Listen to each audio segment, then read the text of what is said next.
influence. On the beat. Good evening, welcome to the truth of the matter. We are reaching you from Biafra Television, London. This evening we are looking at the decision taken by the African Commission against the federal government of Nigeria. So as it is, this is the decision taken by the African Commission. In a landmark ruling on March 8, 2018, the African Commission on Human and People's Rights, ACHPR, issued a ruling against President Buhari to cease and desist from taking any further actions against Nnamdi Kanu, IPOB, and its members, pending when the Commission renders final decision on a complaint filed on behalf of Maz Nnamdi Kanu and IPOB. The ruling, which the Commission called Provisional Measures, emanated from a complaint filed by Barrister Aloy Ejimako of Adobet Legal Services on behalf of Nnamdi Kanu and IPOB on December 14, 2017. The complaint placed three main issues for the consideration of the Commission, to wit Nnamdi Kanu's trial, Operation Python Dance, and the east aftermath in the southeast of Nigeria, including the military invasion of Nnamdi Kanu's family home in Umuahia and the declaration of IPOB as a terrorist organization. The African Commission on Human and People's Rights, which report to the African Union, AU, is a quasi-judicial body tasked with promoting and protecting human rights and the collective people's rights throughout the African continent, as well as interpreting the African Charter on Human and People's Rights and adjudication of individuals' complaints brought before the Commission against member states. Nigeria is a member state and has also ratified the African Charter, which altogether makes it subject to the jurisdiction of ACHPR. In a ruling, the Commission also states that it has assumed jurisdiction to adjudicate the IPOB complaint and gave President Buhari 15 days to respond with the actions he has taken to implement provisional measures ordered by the Commission.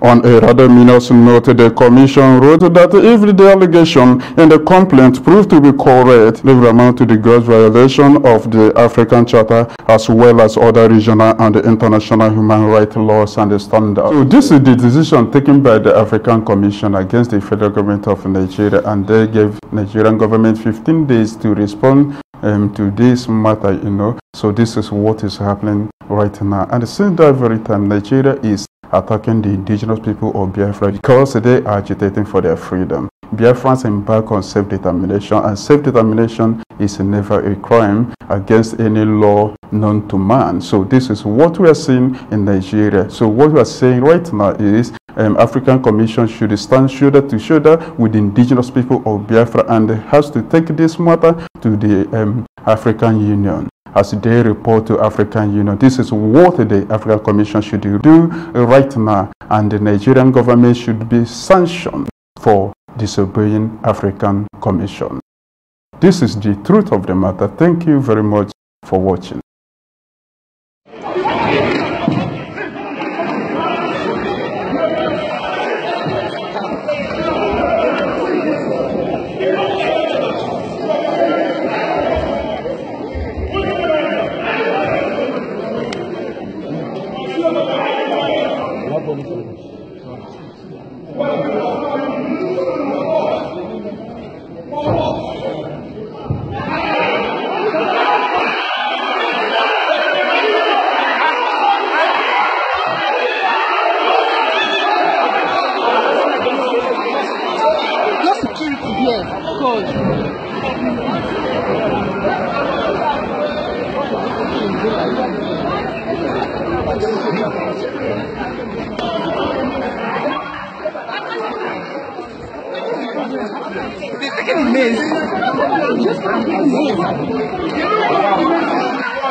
All Messi.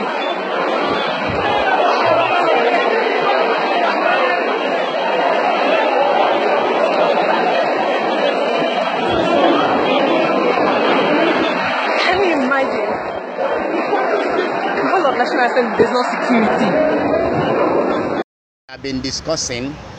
Can you kindly summarize the court case at Federal High Court, the ICC, the Igbo properties, and the AU case that you are handling?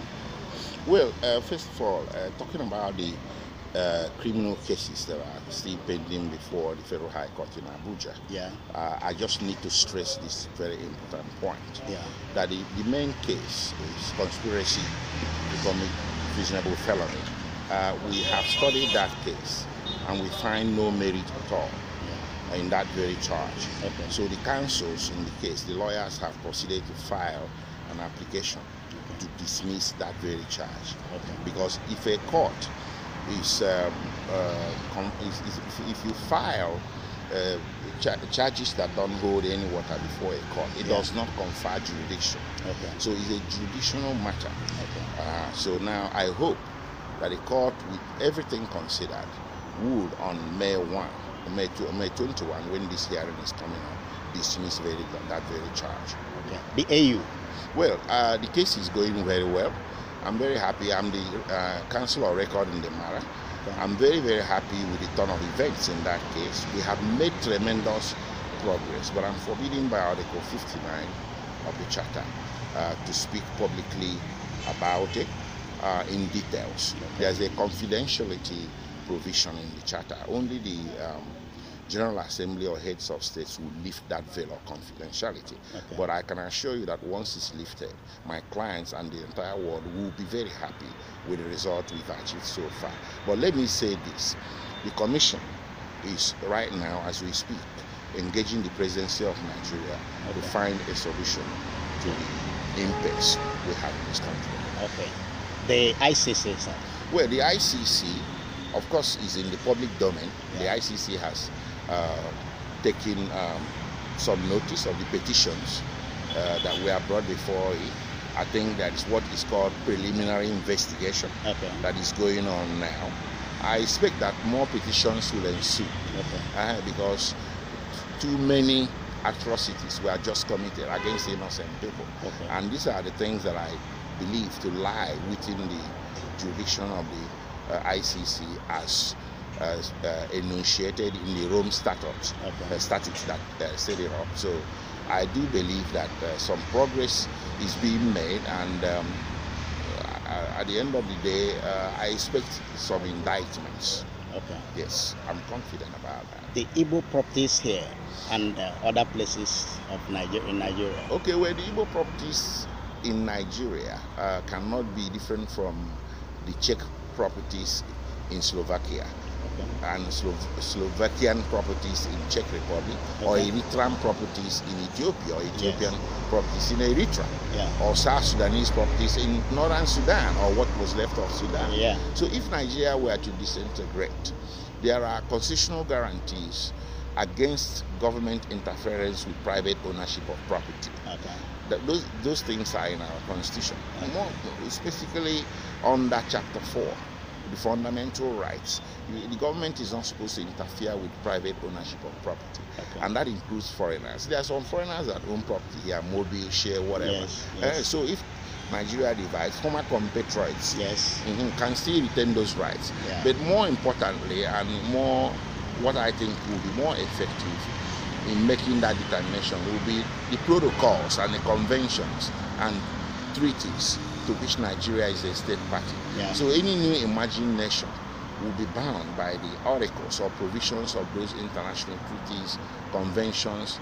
The general provisions of customary international law would require those states not to interfere with private ownership of property just because the country suddenly found itself divided into many countries. Thank you very much, sir. It's my pleasure speaking with you.